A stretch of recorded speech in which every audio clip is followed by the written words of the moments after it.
هر گریدایی و راشاهی چه برف چارەسەری یان جی آلوسترکردن راشاهی دریا ناوەڕاست نێڤبەرە تورکی و یونانستانێدا پروفیسور دکتۆر حوسێن باغچی سەرۆکی ئەنستیتیوتا تێکیلیە نێودەوڵەتی ji ئەنقەرەی پاوەکی ڕاستە خود گەلمەدا پروفیسور ev demête baş vekşandina Tirkiyeş keştiya lêgerîna gaz û petrolê tê wateya çi?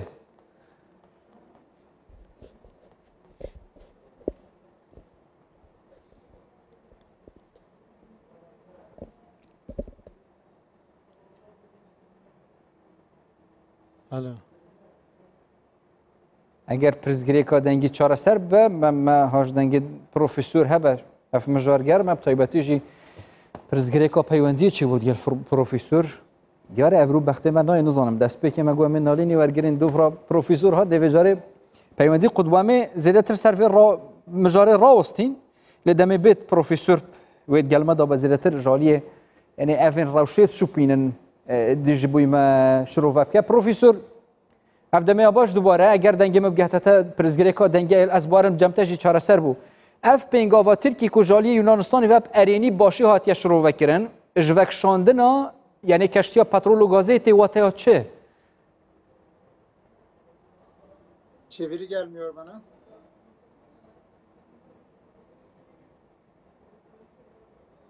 Denk Felmu doktor. Çeviri gelmiyor bana. Çeviri yapar mısınız? Tamam. Çeviri gelmiyor bana.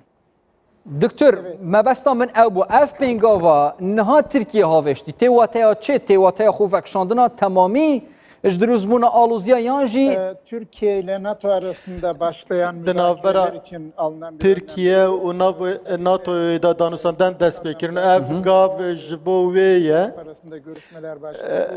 hevdîtirên dualî dest pêkirin. Ev berdewam bikin. Ev gava Türkiye dibêje ku ez ji bo gavekî wiha amade me. İro Serokkomarê Yunanistanê jî serdana giravê dike dîsa wezîrê bergiriyê çû navçeya Kaşê ev jî nîşane ku hêzên xwe nîşane hev didin lê hûn kîja ariyê temaşe bikin jî eger keştiya Oruç Reis paş ve hatiye kişandın te nişane ku de danûstandinên navber aliyan berdewam bikin. Başa eger olsa danûstandin berdewam bikin lê aliyê din yani Yunanistanê kirîne 18 firokên şer ragihand ji Fransayê ramana vê çi ye taybetî jî yani hosa alozî heyin û danûstandin dest pê kirin. Şimdi Yunanistan son 10 Yunan de 10 salên dawî da krîzekî mezin yê aboriyê da bû di vê demê de nekarî pîşesaziya xwe serbazî pêş bixe niha di vê demê de kirîna firokeyên wiha weke daha çaverê kirin lê li vê derê welatên endamên NATOyê sedî duyê bütçeyên xwe divê bo NATOyê veqetînin lê Yunan niha bütçeyekî mezin bo pêşesaziya serbazî veqetan diye niha ji Fransayê ew firokeyên şer dikire û her wiha firokeyên xwe din jî nûjen dike lê meriv nikare hêzên serbazî Yunan û Tirkiyeyê bîne berhev. Doktor ez behsa yeketiya Ewropayê bikim. Yeketiya Ewropayê pirzgirêk û aloziyên nêvberê Yunanistan û Tirkiye de çareser bike yan ew her du bi xwedê ev ê pirzgirêkê bi danûstandina çareser bikin.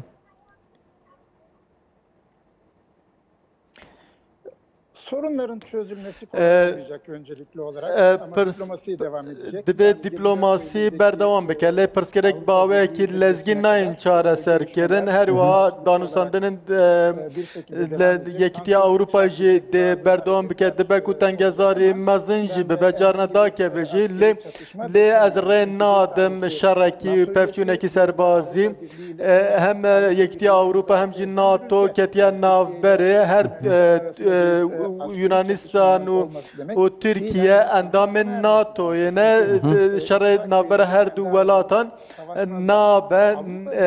nabe ew her du welat di navbera hev de şer bikin her wa Yekîtiya Ewropa jî şerekî wiha naxwaze divê pirsgirêk di navbera her du welatan de were çareserkirin wekî Tirkiye 12,000 wek sînorê xwe deryayî nîşan de lê niha Yunan jî 12,000 wek sînorê xwe deryayî nîşan dede ku ev tevle hev dibe sînorê wan dikeve nav hev ev ji bo vê Tirkiye niha hewl dide ev tengezariya aloziyê kêm bike û dest bi danûsandina bike divê rewş asayî bibe hêviya min ji ew e ku di demên pêş de 10 rojên pêş de hê zêdetir gavên sembolîk bên avêtin û duwarê serbaziya de ji paş de gav bên avêtin her wiha danûsandinên aliyan berdewam bikin lê di demekî Kurd ta çareserî nabe. Şiroveya we ji bo Fransayê taybetî jî ji van destêwerdanên aloziyên nêvbera Yunanistan û Tirkiye de çê. Çünkü Tirkiye hind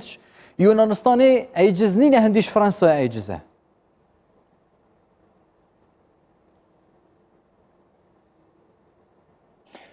Türkiye ile Fransa arasındaki Di navbera Tirkiye û Fransayê de diwarê dîrokî de pir giring e. Di sed sala 19 de peywendiyên giring hebûn. Di sed sala 20 de jî peywendiyên giring hebû her wiha di nav Yekîtiya Ewropa di nav NATOyê de peywendiyên pir xurt hebûnê her du aliyan bi welatên dinya Yekîtiya Ewropayê re jî hebûn.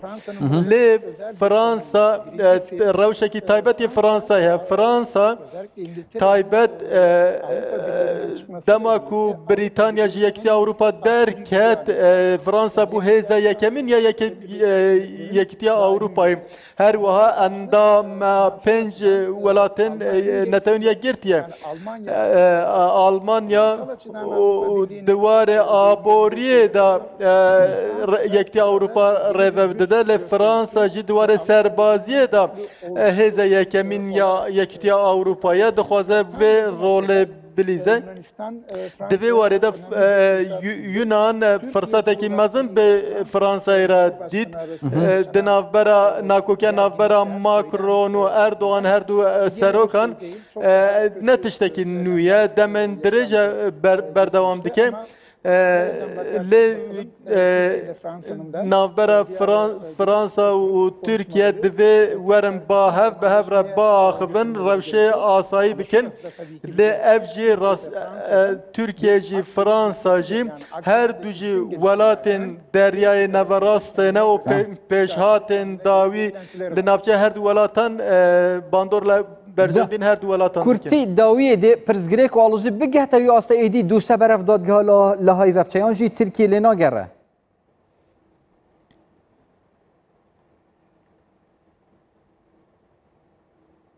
Yok çözüm yok. Çözüm yok. Sadece demekî Kurta çareserî nabe naha tengezarî kêm dibe alozî kêm dibe nerm dibe rewş nerm dibe hem Türkiye û Yunan jî Fransa jî gavên ku ragiştiya navxwe aram bikin dabêjin lê ez hêvî nakim di navbera Fransa û Yunan yan jî Fransayê de şerekî derbikeve. Tamam. diplomasi masası. Divê li ser masaya diplomasî werin ba hev û çareserî bigerin. Profesör Dr. Hüseyin Bakçı Serokên Enstitûya Têkiliyên Nêvdewletî li Enqereyê hîn gelme dabûn. Zor spas bû doktor. Ben de çok teşekkür ederim. Her bijî. Spas.